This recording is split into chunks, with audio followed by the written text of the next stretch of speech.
तो आप सभी बिल्कुल सही वीडियो पर आए हो। आज की इस वीडियो में कैसे क्लास 12 हिंदी की पूरे बुक को इफिशिएंट तरीके से पढ़ना है कि बोर्ड एग्जाम में आप सभी 4 कराओ 100 आउट ऑफ 100 वो भी ठीक है, क्योंकि ये ऐसा सब्जेक्ट है ना जिसमें आप 100 आउट ऑफ 100 ला सकते हो। कम से कम 98 99 तो कहीं भी नहीं गया, लेकिन मैक्सिमम स्टूडेंट्स 80 पार ही बस कर पाते हैं, 90 पार तो हो ही नहीं पाता। तो आप दिक्कत कहाँ पर होती है, चीज़ों को इफिशिएंट तरीके से नहीं पढ़ते हैं। भले ही मान लो स्टार्टिंग में आपने कुछ भी नहीं पढ़ा, स्टार्टिंग में इस स्ट्रेटजी को जो हम आपको पूरा तरीका बताएंगे कैसे क्या पढ़ना है उसको फॉलो करके पढ़ेंगे तो 10 दिन स्टार्टिंग में लगेगा अगर आपने कुछ भी नहीं पढ़ा, ठीक है। फिर उसके बाद एग्जाम से 1 दिन 2 दिन पहले जब आप लेकर बैठोगे ना तो 1 दिन भी नहीं लगेगा सब कवर करने में। सो इस वीडियो को एंड तक जरूर देखिएगा। और 2 साल पहले मैंने भी बोर्ड एग्जाम दिया था अपने इसी स्ट्रेटजी का यूज कर और 91 आया था एग्जाम में, ठीक है। अब देखिए 9 नंबर मेरे क्यों नहीं आ पाया, क्योंकि एक मिस्टेक मैंने की थी जो आज इस वीडियो में आपको बताऊंगा। सो वीडियो को लास्ट देखिएगा और भी कुछ सरप्राइजेस आपके लिए मैंने लिए हैं, वो मिस भी मत करिएगा। चलिए अपने आज का ये वीडियो स्टार्ट कर देते हैं। क्लास 12 हिंदी का पेपर, ठीक है। अब जो पेपर होता है वह 2 खंडों में बटा होता है। अब पेपर में आपके खंडों में डिवाइड होते हैं, लेकिन किताब में तो कोई खंड नहीं होता ना, वो तो डिवाइड होता है बुक में आपके दोस्तों चीज़ें कैटेगरी वाइज की। एक गद्य खंड है, एक आपका काव्य खंड है, एक आपका खंड काव्य है, संस्कृत है और आपका एक कहानी वाला सेक्टर है। इतने सारी चीज़ें हैं। सो आप पार्ट वाइज पार्ट हम आपको बताते चलेंगे कि गद्य में से क्या क्या चीज़ें पढ़नी है एफिशिएंटली, उसके बाद पद में से आपको क्या पढ़ना है, संस्कृत में से आपको क्या पढ़ना है मेन ओके। उसके बाद कहानी और कथा और लास्ट में निबंध को हम बताएंगे आपको, ठीक है। वीडियो को लास्ट तक देखिएगा। पूरे रिसर्च करने के बाद हम आपको लिए ये वीडियो लेकर आए हैं और उसी जिस तरीके से आपको बताएंगे उसी तरीके से एक एक चीज आपको कवर करते जाना है। चलिए तो दोस्तों सबसे पहले हम बात करेंगे गद्य खंड और काव्य खंड। देखिए तो सबसे पहले गद्य खंड में से एग्जाम में क्या आता है। गद्य खंड में से आपको दोस्तों एक बड़ा सा पैराग्राफ देगा हिंदी में लिखा हुआ, ठीक है। कोई भी चैप्टर में से एक आपको गद्यांश उठाकर दे देगा और उससे रिलेटेड 5 सवाल पूछता है। अब गद्यांश किस चैप्टर से देगा, कहाँ से देगा, कैसे पढ़ना है, किस चैप्टर गद्यांश पढ़ना है, क्योंकि बहुत सारे चैप्टर है, कम से कम 5-6 चैप्टर है आपके गद्य खंड में ही। तो स्टूडेंट्स आपको बस क्या करना है, इन्हीं 3 चैप्टर के गद्यांश को पढ़ना है। अब ऐसा मत करो सर, ये हिंदी का बुक देख रहे हो, इसमें अगर आप कोई भी चैप्टर उठा लो उसमें 1 नहीं 2 नहीं बल्कि 10-10 गद्यांश दिए हुए हैं। तो हम क्या पढ़ें सर, हम क्या पढ़ें। देखिए चलिए सर, आपने एक काम तो कर दिया कि 3 ही चैप्टर हमें पढ़ने हैं, इन्हीं 3 चैप्टर में से ही आपका एक गद्यांश फंसेगा जरूर, क्योंकि 2 गद्यांश आते हैं अथवा करके। तो 3 चैप्टर आप इसको अच्छे से करेंगे तो एक गद्यांश तो आपको फंस ही जाएगा। अब बात आई गद्यांश कौन सा पढ़े। मान लीजिए हम चले गए राष्ट्र का स्वरूप उठा लिया हमने चैप्टर, तो इसमें कौन सा गद्यांश हम पढ़ें। 10 गद्यांश से 10 पढ़ें हम नहीं। देखिए गद्यांश आपको बस समझना होता है, गद्यांश पढ़ेंगे अपने से ही समझने की कोशिश करिए क्या गद्यांश में कहा जा रहा है, ठीक है। यही हम आपके लिए सरप्राइज लेकर आए स्टूडेंट्स। दोस्तों इसी गद्यांश वाले सेक्टर पे आप मेहनत कर रहे हैं 2-3 दिन से और आपके लिए इन्हीं 3 चैप्टर के लिए तैयार कर रहे हैं एक ऐसा नोट्स जिसमें केवल 5 हर एक चैप्टर के 5 सबसे महत्वपूर्ण रिपीटेड हर साल गद्यांश फंसे हैं, ठीक है। एक गद्यांश तो दोस्तों राष्ट्र के स्वरूप में, 1-2 गद्यांश ऐसे हैं कि जो 22 में 23 में 24 में पूछे गए हैं लगातार, ठीक है। तो इस तरीके से हम आपके काम कर रहे हैं। बस जैसे ही दोस्तों 3 चैप्टर के गद्यांश के नोट्स तैयार हो जाएंगे तो आपके लिए 3 वीडियोस में तीनों को अलग अलग हम आपको बताएंगे गद्यांश। सो यही सरप्राइज था। सो ये कैसा लगा आपको कि चलिए सर गद्यांश में तो 3 चैप्टर है, हम आपको करा देंगे महत्वपूर्ण गद्यांश, 10 नंबर फिर आपके कोई भी नहीं छीनेगा।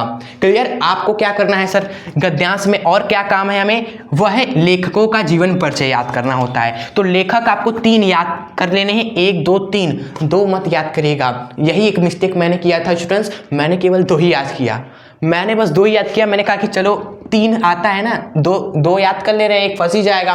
लेकिन मिस्टेक यही हुआ कि जो पेपर मुझे मिला 2 साल पहले की बात करें उसमें दोस्तों दोनों में से कोई नहीं था, ठीक है। तो आपको 3 याद करना है, ओके। और काफ़ी स्टूडेंट्स को कंफ्यूजन रहता है कि सर जीवन परिचय ही बस याद करना, नहीं, आपको जीवन परिचय, साहित्यिक परिचय और कृतियाँ ये तीनों चीज़ें देखनी है। कम से कम ये सभी मिलाकर आपका 2 से 1.5 पेज में होना चाहिए एग्जाम में आप करो तो, ठीक है। अगर आप सभी कमेंट करेंगे तो हम इन तीनों का भी करा देंगे आपको, साहित्यिक परिचय, जीवन परिचय, कृतियाँ, 1 से 2 पेज में, ठीक है, कमेंट करिएगा। तो गद्य में आपको बस इस स्ट्रेटजी को ध्यान रखना है कि इन 3 चैप्टर के गद्यांश को फोकस करेंगे, इन 3 लेखकों के जीवन परिचय, साहित्यिक परिचय और कृतियों को पढ़ेंगे बस। उसके बाद हम बढ़ेंगे अपने नेक्स्ट जो कि है दूसरा खंड, काव्य खंड। ओके, इसमें से देखिए दोस्तों, आपको 1 2 3 4 चैप्टर्स जो है आपके पवन दूती का इंपॉर्टेंट, केकई कान्हू तप, श्रद्धा मनु, नौका विहार, इन्हीं 4 चैप्टर को बोर्ड एग्जाम से पहले जाने से पहले आपको इन 4 चैप्टर्स के पद्यांश, महत्वपूर्ण पद्यांश, हम नहीं कह रहे कि चैप्टर में 10-20 पद्यांश है, इसमें जाओगे 20 पद्यांश, इसमें 15, इसमें 40 बहुत ज़्यादा हो गया, तो ऐसे इतने ज़्यादा पद्यांश है, लेकिन मोस्ट रिपीटेड महत्वपूर्ण पद्यांश आपको दोस्तों इन चैप्टर में से पढ़ने हैं। अब अगर आप कमेंट करोगे तो हम इसके बाद इसको भी कवर कर देंगे, आप टेंशन फ्री रहे, बस आप कमेंट में जरूर बताएं चाहिए कि नहीं वीडियो। तो कमेंट पे आप बताइएगा कि जी सर खंड काव्य और गद्य खंड काव्य खंड के इन चैप्टर्स को आप कवर करा दीजिए, महत्वपूर्ण गद्यांश पद्यांश कमेंट में जरूर बताइएगा।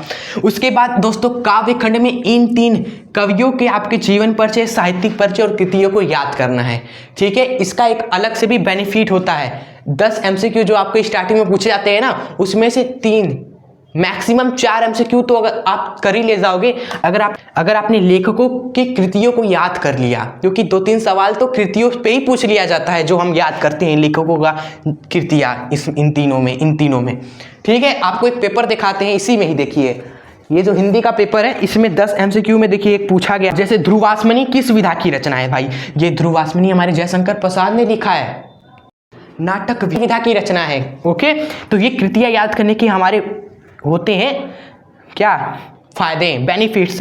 देखिए एक क्वेश्चन है, पवन दूतिका काव्यांश के रचयिता कौन है, पवन दूतिका किसने लिखा है, ये अद्या सिंह उपाध्याय, देख रहे हो ना, आप खुद देखो।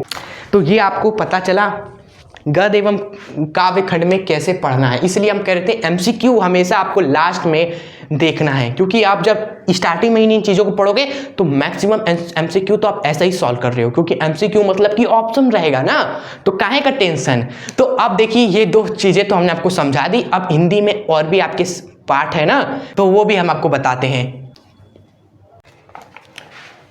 तो स्टूडेंट्स अब चलिए हम बात करते हैं संस्कृत क्या पढ़ना है एंड व्याकरण में क्या क्या चीज़ें हैं, ठीक है। तो शुरू करते हैं यहाँ पर संस्कृत से, ठीक है, क्योंकि गद्य पढ़ लिया, पग पढ़ लिया, अब बात आएगी हमारे संस्कृत खंड की, जिसमें आपको ज़्यादा बर्डन नहीं लेना है, बस 2 चैप्टर पढ़ने हैं, एक है संस्कृत भाषा या महत्तम और दूसरा है सुभाषी रत्नानी, ठीक है। देखिए आता क्या है सर, देखिए इन दोनों चैप्टर्स में से जो पहला चैप्टर है ये आपका संस्कृत भाषा महत्तम, आप सभी जानते हो, इसमें थोड़ा क्या है, कहानी की तरह संस्कृत में लिखा हुआ है, हमारी संस्कृत भाषा के महत्व की बात हो रही है यहाँ पर। संस्कृत भाषा हमारी इतनी प्राचीन है, इतनी अच्छी भाषा है, सालों से विद्वान इसका यूज करते हैं, सारे ग्रंथ इसी भाषा में लिखे गए हैं, इस तरह से चीज़ें आपको कहानी की तरह बताई गई है संस्कृत में लिखकर। तो वहाँ से क्या आएगा, एक दोस्तों पैराग्राफ उठाकर आपके एग्जाम में आएगा और आपसे कहा जाएगा कि इसका हिंदी अनुवाद लिखिए, ठीक है। और साथ ही साथ दोस्तों आपको कहेगा कि संदर्भ लिखिए, संदर्भ हिंदी अनुवाद कीजिए,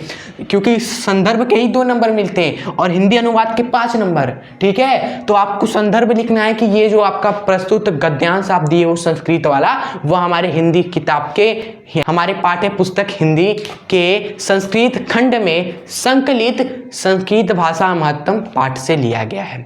इस तरीके से संदर्भ लिख देना, फिर हिंदी अनुवाद कर दीजिएगा, ठीक है। तो इसमें दोस्तों टोटल 3 पैराग्राफ है, इस चैप्टर में 3 पैराग्राफ है, 4-4, 5-5 लाइन के, तो 3 पैराग्राफ को आप पढ़ लीजिएगा, इसका हिंदी अनुवाद समझ लीजिएगा, ठीक है स्टूडेंट्स।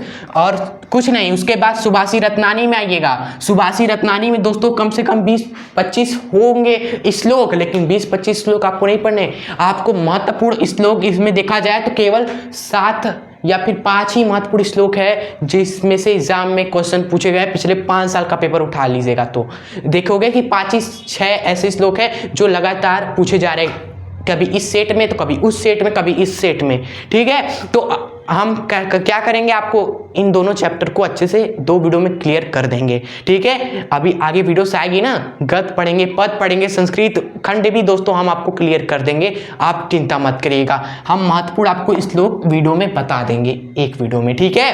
बस आप सभी कमेंट में जरूर बताइएगा और सपोर्ट जरूर करिएगा इस वीडियो को दोस्तों को शेयर करके, ज़्यादा से ज़्यादा स्टूडेंट्स तक इस वीडियो को शेयर करेगा और लाइक जरूर करेगा हमारे मोटिवेशन के लिए कि आपके लिए इस तरह की कंटेंट लाते रहें। उसके बाद हमने आपको समझा दिया कि इनको पढ़ा है और संदर्भ भी साथ ही साथ। ओके, उसके बाद देखिए दोस्तों हम बढ़ेंगे आपके व्याकरण खंड में। और व्याकरण खंड में दोस्तों आपके कुछ ही चीज़ें हैं जो आपको पढ़नी है, बाकी चीज़ें तो आप खुद से ही कर ले जाओगे। हाँ, रस छंद अलंकार जो हम दोस्तों 9th क्लास से देखते आ रहे हैं, उससे पहले भी आप पढ़ रहे होगे, लेकिन 9th क्लास से मेजरली हम ध्यान दे रहे हैं रस छंद अलंकार पे। तो वही रस में आपको हास्य रस, करुण रस, श्रृंगार रस पढ़ना है परिभाषा उदाहरण के साथ। ठीक है, इसमें से आप दोस्तों केवल इन दोनों को भी पढ़ लोगे ना तब भी काम हो जाए, क्योंकि अथवा करके आते हैं स्टूडेंट्स। ठीक है, और छंद में भी दोस्तों आपको चौपाई या दोहा, चौपाई दोहा को पढ़ लीजिएगा उदाहरण के साथ। उसके बाद अलंकार में आपको रूपक, यमक, अनुप्रास, अलंकार, इन तीनों को मेजरली पढ़ना है जरूर। इन तीनों को जरूर आपको कवर करना है अलंकारों में। ठीक है, चलिए तो इन तीनों से 6 नंबर के आपके क्वेश्चन आते हैं। उसके बाद दोस्तों व्याकरण में ये मुहावरा हो गया, वाक्य को शुद्ध करना, जैसे कि वह खाना पीता है, गलत ना है भाई, वो खाना खाता है, इसके शुद्ध करने वाला आपका दोस्तों आते हैं क्वेश्चन जो आप खुद ही कर लोगे। ये सब चीज़ें आपको दोस्तों पढ़ना की जरूरत नहीं है, आपको आता है आप कर ले जाओगे। ठीक है, आप खुद एक बार पेपर उठा लीजिए कोई और ये वाला पाठ करिए, मुहावरा वाला, वाक्य को शुद्ध करने वाला, पर्यायवाची वाला पाठ करिए। आपको ये तो हम बिना पढ़े कर दे रहे हैं। ठीक है, तो ये आपको नहीं पढ़ना होता। अनेक शब्दों के लिए एक शब्द लेना, आप हो सकता है अनेक शब्दों के लिए एक शब्द आपको थोड़ा थोड़ा फंसने को मिले इसमें आपको, तो इसको आप क्या करिएगा, किताब से कम अनेक शब्दों वाले एक शब्द को एक बार एग्जाम्पल देख लीजिएगा, कई सारा प्रैक्टिस कर लीजिएगा। ठीक है, तो देख रहे हो बस यही जो हमें आते हैं उससे 8 नंबर मिल जा रहा है, इन तीनों से 6 नंबर मिल जा रहा है, इन 2 चैप्टर से 14 नंबर आपके मिल जा रहे हैं स्टूडेंट्स। ठीक है, फिर उसके बाद आप आएंगे व्याकरण में पत्र लेखन। अब पत्र लेखन में दोस्तों अथवा करके आते हैं, लेकिन आपको एग्जाम में जाने से पहले इन 2 पत्रों को जरूर तैयार कर लेना है। पहला, मोहल्ले में सफाई हेतु पत्र लिखना आपको आना चाहिए, और बैंक में शिक्षा ऋण हेतु पत्र लिखना आपको आना चाहिए, जो कि याद नहीं करना होता है ये सभी चीजें। ये एक बार देखा जाता है कि लिखने का तरीका क्या है, पैटर्न क्या है। ठीक है, ओके। उसके बाद मेन बॉडी में क्या लिखा जाता है, जैसे मुझे सफाई के लिए पत्र लिखना है तो मेन बॉडी में मैं क्या लिखूंगा, जिसमें मैं समझाऊंगा कि हमारे मोहल्ले में गंदगी क्यों है, गंदगी से क्या समस्या हो रही है। हमारे मोहल्ले में बहुत गंदगी है, ठीक है, मोहल्ले में गंदगी करने इतनी बीमारियां फैल रही है, लोग बीमार हो रहे हैं। ठीक है, तो आपसे सभी ने निवेदन है कि आप हमारे मोहल्ले में कर्मचारी को भेजे, सफाई कार्यक्रम चलाएं। ठीक है, इस तरीके से आपको लिखने का खुद ही माइंड में क्रिएटिविटी आएगी, खुद ही आप लिख लोगे। बैंक में शिक्षा ऋण हेतु आपको लिखना है पत्र, तो आप मेन पैटर्न समझ लेंगे। हाँ, मेन बॉडी अपने आप ही लिख लेंगे कि मेरा नाम XYZ है। ठीक है, मैंने इसी साल जेईई मेंस की परीक्षा दी और उसमें 99 यानी कि एकदम बेहतरीन अंक प्राप्त किए, और मेरा दाखिल IT के कॉलेज में हो रहा है। ठीक है, और वहाँ पर अत्यधिक फीस होने के कारण मेरे पिता उसे नहीं भर पा रहे हैं, उनकी आर्थिक स्थिति अच्छी नहीं है। तो मैं आपसे सभी ने निवेदन करता हूँ कि आप मुझे आगे की पढ़ाई हेतु, शिक्षा आगे प्राप्त करने हेतु आर्थिक सुविधा या आर्थिक मदद प्रदान करें। ठीक है, ठीक है, इस तरीके से आपको लिखना है। अपने क्रिएटिव से लिख सकते हो कि मुझे आगे बीटेक करना है, मुझे आगे BSc करना है, इस कॉलेज से करना है, मेरे पिता की आर्थिक स्थिति अच्छी नहीं है, वो एक दुकान चलाते हैं, इस कारण मुझे आर्थिक मदद की ज़रूरत है, और आपसे सभी निवेदन करता हूं कि आप मेरी सहायता करें। तो ये क्रिएटिविटी माइंड अपने आप लगा लेंगे, याद नहीं करेंगे। क्लियर? सो 5 नंबर आपके दोस्तों यहाँ पे क्लियर हो जाएंगे।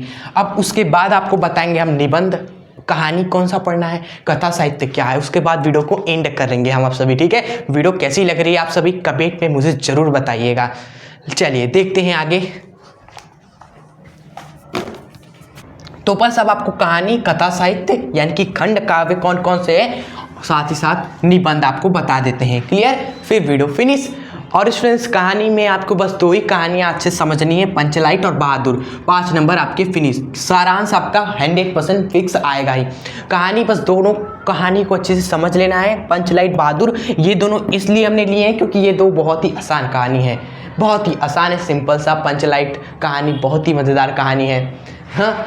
और बहादुर एक कहानी हो गया, इसमें एक जो कवि होता है वो बचपन में घर से निकल जाता है, फिर कहीं काम करने जाता है, वहाँ पे आरोप लगता है कि ये चोर है, इसको निकाल दिया जाता है। फिर ये पता चलता है कि ये तो चोरी नहीं किया, ये तो बहुत ही अच्छा लड़का था। तो ऐसा ऐसा कहानी है, आप दोनों कहानी समझ लीजिएगा और 1 से 1.5 पेज में एग्जाम में कर दीजिएगा जो भी आएगा इसमें से।